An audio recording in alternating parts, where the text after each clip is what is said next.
G7 اجلاس میں امریکی صدر جو بائیڈن نے امریکی انٹیلیجنس کو حکم دیا ہے کہ وہ اس بات کو انویسٹیگیٹ کریں کہ کورونا کسی جانور سے پھیلا یا پھر لیبارٹری میں تیار ہوا۔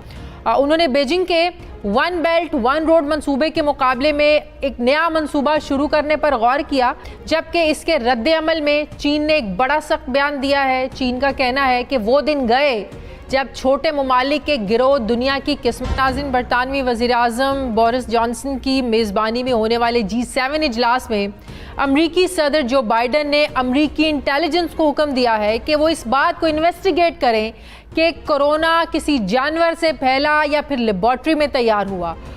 جنوب مغربی انگلینڈ میں G7 سربراہی اجلاس ہوا۔ وہاں رہنماؤں کی جانب سے ایک واضح دباؤ تھا کہ دنیا میں بالخصوص ترقی پذیر ممالک میں چین کے بڑھتے ہوئے اثر رسوخ کا مقابلہ کرنے کے لیے کوششوں کو تیز کیا جائے۔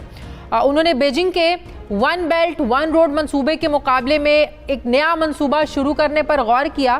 اس ضمن میں کوئی ڈیٹیلز تو ابھی تک شیئر نہیں کی گئیں، لیکن دوسری طرف لندن میں امریکی صدر جو بائیڈن نے یہ کہا ہے کہ G7 کے انفراسٹرکچر منصوبے میں B3W کے فنڈز چین کے ون بیلٹ ون روڈ منصوبے سے زیادہ مساوات پر مبنی ہوں گے اور زیادہ اس سے شفاف ہوں گے۔ انہوں نے کہا کہ اس منصوبے کے تحت ترقی پذیر ممالک میں انفراسٹرکچر کی تعمیر کا کام کیا جائے گا۔ چین انسانی حقوق اور عالمی اصولوں پر عمل درآمد کے حوالے سے ذمہ دار بنے۔ ہمارا مقابلہ چین سے نہیں بلکہ دنیا کے دوسرے جو آمر ہیں ان سے ہے، جبکہ اس کے رد عمل میں چین نے ایک بڑا سخت بیان دیا ہے۔ چین کا کہنا ہے کہ وہ دن گئے جب چھوٹے ممالک کے گروہ دنیا کی قسمت کا فیصلہ کیا کرتے تھے۔ لندن میں چینی سفارت خانے کے ترجمان نے ایک بیان میں کہا کہ ہم سمجھتے ہیں کہ کوئی ملک چھوٹا یا بڑا ہو، طاقتور یا کمزور، امیر یا غریب ہو، سب برابر ہیں۔ عالمی امور پر تمام ممالک کی مشاورت کے بعد ہی فیصلے ہونے چاہیے۔ جنرل صاحب، اس کا سارے کانٹیکس میں ایک ہی بات سمجھ میں آتی ہے کہ امریکہ اور مغربی ممالک کو سی پیک کا جو منصوبہ ہے وہ ہضم نہیں ہو رہا ہے، جس کے پیرالل وہ ایک اور منصوبہ لے کر آنا چاہ رہے ہیں۔ آپ کو لگ رہا ہے یہ جو لڑائی ہے اس ایک ٹرائیکا کے درمیان، امریکہ ہے، چائنا، رشیا، سر یہ حالات خراب ہوں گے؟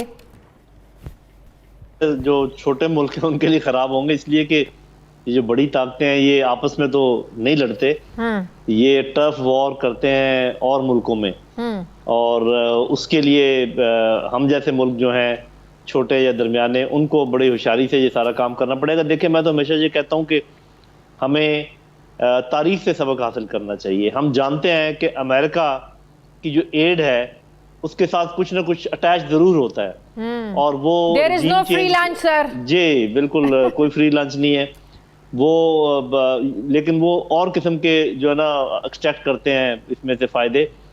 وہ یہ کرتے ہیں کہ رجیم چینج کرتے ہیں، وہ آئسولیٹ کرنے کی کوشش کرتے ہیں، ڈیوائڈ اینڈ رول کرنے کی کوشش کرتے ہیں، گورنمنٹ کو عوام کے خلاف، عوام کو گورنمنٹ کے خلاف، فوج اور عوام میں خلیج ڈالنے کی کوشش کرتے ہیں، جیسے کہ ہمارے ہاں ہو رہا ہے۔ تو یہ ساری چیزیں دیں، اور ابھی تک جو چین کا ہسٹری ہے اس میں جب وہ کہتے ہیں شیئرڈ پراسپیرٹی، ایکسٹینڈڈ نیبرہڈ، تو ابھی تک وہ ایسے ہی چل رہے ہیں۔ صاف ظاہر ہے کہ ان کا بھی اس کے اندر انٹرسٹ ہے، وہ انٹرسٹ ہے اکنامک زیادہ تر۔ انہوں نے آج تک آپ نے نہیں دیکھا ہوگا کہ چین نے یہ بیان دیا ہو کہ جی یہ نواز شریف کے ساتھ زیادتی ہو رہی ہے یا مشرف کو ادھر کیوں رکھا ہوا ہے، کوئی بھی، جبکہ باقی سارے ملک اس قسم کی انٹرفیئرنس کرتے ہیں۔ بالکل، تو میرا خیال ہے کہ ہمارے لیے چوائس بالکل کلیئر، اگر چوائس کرنی پڑے۔ یہی میں آپ سے پوچھنا چاہ رہی تھی کہ بڑی طاقتیں جب چین کے خلاف متحدہ میں نظر آ رہی ہیں، لگتا ہے کوئی نیا بلاک بن رہا ہے، پاکستان کا رول آپ سمجھتے ہیں بالکل اس میں واضح ہوگا؟ جی دیکھیں، ایک تو یہ کہ چین خود جو ہے وہ بلاک بنانے کا حامی نہیں ہے۔ آپ نے دیکھا ہوگا کہ ابھی تک اس نے روس کے ساتھ بھی بلاک نہیں بنایا، حالانکہ وہ کافی ان کا قریبی ان کے آپس میں انڈرسٹینڈنگ ہے، تھوڑا بہت چپکلش بھی ہے۔ کسی بھی ملک کے ساتھ چین نے ابھی تک بلاک نہیں بنایا، حتیٰ کہ نارتھ کوریا جس کو وہ بہت اپنا قریبی سمجھتا ہے ان کے ساتھ بھی بلاک نہیں بنایا۔ تو میرا نہیں خیال کہ وہ دوسری طرف ضرور بلاک بنے گا، لیکن چین مجھے لگ رہا ہے کہ ابھی بھی کافی کوشش کرے گا کم از کم 5-10 سال تک کہ وہ کسی چیز میں نہ الجھے، اور جب تک کوئی ریڈ لائن کراس نہ ہو اس تک وہ آگے چلتا رہے۔ لیکن یہ باتیں مغرب کو بھی معلوم ہے، امریکہ کو بھی معلوم ہے کہ اگر انہوں نے 10-15 سال انتظار کیا تو پھر وہ چین کا فوجی طور پہ مقابلہ بالکل نہیں کر پائیں گے، تو اکنامکلی تو آج بھی نہیں کر پا رہے۔ انڈیا نے غلطی کر کے دیکھ لی ہے نا۔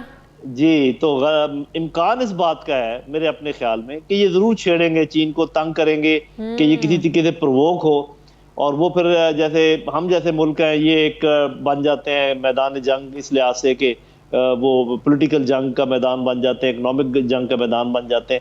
تو میرا خیال ہے پاکستان اگر اپنا سوچ کلیئر کر لے تو پھر تو کوئی آپ کا پرابلم مطلب ہے نہیں ہے. پاکستان کے لیے ٹیسٹ کیس نہیں ہے، بالکل واضح ہے کہ ہمیں کس سائڈ پہ کھڑے ہونا ہے. جی پاکستان کا یہ بیان تو بالکل ٹھیک ہے، ہم کسی ایک گود سے دوسرے گود میں نہیں اچھل کے جانا چاہتے، اور ہم سب کے ساتھ اچھے تعلقات چاہتے ہیں، لیکن اگر کوئی بات ایسی آ جائے جس کا میں بار بار ذکر کر رہا ہوں کہ جہاں آپ کو فیصلہ کرنا پڑے، تو پھر میرے خیال اس میں کوئی ابہام مجھے تو نظر نہیں آتا. اگر حکومت کے کرتا دھرتا بھی میرا خیال اس بارے میں کلیئر ہونے چاہیے. پھر اس کا تھوڑا سا خمیازہ تو بھگتنا پڑتا ہے میری بہن. یہ نہیں ہو سکتا کہ آپ ایک اتنی بڑی طاقت کے سامنے کھڑے ہو جائیں اور اس کا نقصان بھی نہ ہو آپ کو. جیسے ابھی وہ آپ سے چیزیں مانگ رہے ہیں آپ نہ دیں، اور آپ یہ بھی سمجھیں کہ آپ کو کچھ ہوگا نہیں. میں جیسے کہہ رہا ہوں کہ یہ ذرا ستمبر کو آنے دیں، ستمبر تک یہ آپ سے بڑے ہلکی ہلکی بات کریں گے، اس کے بعد بڑی سخت باتیں کریں گے. لیکن پھر ہمیں تیار رہنا ہے، ہم نے اپنے دور رست دیکھنا ہے کہ ہمارا سی پیک، چائنا کے ساتھ تعلقات، روس کے ساتھ تعلقات، سینٹرل ایشین، ایران. اس کے پیرالل جو یہ مغربی دنیا یہ طاقتیں جو ہیں یہ پلان لے کر آ رہی ہیں، منصوبہ لے کر آ رہی ہیں، یہ آپ کو کیا لگتا ہے اس کا کیا مقصد ہے؟ کیوں یہ سی پیک کے پیرالل یہ لے کے آ رہے ہیں؟ Basically it is all economic warfare. کیونکہ یہ جتنے بھی بڑے طاقتیں یہ ایکسپلائٹ کرتے ہیں چھوٹے ملکوں کی ریسورسز کو، وہاں کی مین پاور کو. تو جب ان کو یہ لگتا ہے کہ کوئی کمپٹیٹر آ گیا ہے تو پھر وہ پرابلم ہوتا ہے. تو یہ ساری ٹرف وار ہے، ساری اکنامک وارفیئر ہے، پولیٹیکل وار ہے. اور وہ چونکہ چین ابھی تک ملیٹریلی امریکہ کے برابر نہیں پہنچا ہے، تو شاید امریکہ یہ سمجھے کہ ابھی ان کے پاس چانس ہے چین کو نقصان پہنچانے کا، ہٹ کرنے کا. لیکن چین میں بڑے عقل مند لیڈرشپ ہے، وہ کس طریقے سے اپنے آپ کو اس سے نکالیں گے وہ ہم دیکھیں گے. ہمارے لیے البتہ بہت مشکل ہے، ہمیں بیٹھ کر سوچ و بچار کرنے کی بہت ضرورت ہے کہ ہمارے ساتھ کیا ہونے والا ہے. ہارون صاحب، جو G7 ممالک ہیں اب وہ منظر عام پر بہت تیزی کے ساتھ کھل کر آ رہے ہیں، چاہتے کیا ہیں؟ نہیں چاہتے. G7 ممالک تو جو چاہتے ہیں سو چاہتے ہیں. امریکہ کیا چاہتا ہے؟ اصل بات تو یہ ہے G7 ممالک میں تو ایسے لوگ بھی ہیں جو چاہتے ہیں کہ چین کا ذکر ہی نہ ہو، اور کچھ ایسے ہیں جو چاہتے ہیں کہ برائے نام ذکر ہو. مگر اصل سوال امریکہ کیا چاہتا ہے؟ طاقت تو امریکہ ہے، دنیا کی بڑی اکانومی آج بھی امریکہ ہے. دنیا میں ٹیکنالوجی کے بہت سے پہلوؤں میں، خاص طور پہ دفاعی ساز و سامان میں آج بھی وہ سب سے آگے ہیں. دنیا میں سب سے زیادہ ان کے اڈے ہیں. جو ڈگال نے کہا تھا وہ دنیا کے ہر ملک کا پڑوسی ہے. وہ ایجنڈا ڈکٹیٹ کرنے کی کوشش کر رہے ہیں. وہ چین کی بڑھتے ہوئے اثر و رسوخ سے خوف زدہ ہیں. دیکھیے 60s میں سینئر بش کہہ رہا تھا نیو ورلڈ آرڈر، دنیا کا نیا نظام. یعنی اس زمانے میں کتابیں چھپی تھی امریکن ہیوبرس، امریکی گھمنڈ. بعض ان کے جو دانا لوگ تھے یہ پوائنٹ آؤٹ کر رہے تھے اتنے گھمنڈ میں نہ آئیں، یہ دنیا کبھی کسی ایک ملک کی رہی نہیں ہے. اس وقت کوئی سوچ نہیں سکتا تھا کہ چین اتنی بڑی طاقت بن جائے گا اتنی تیزی سے.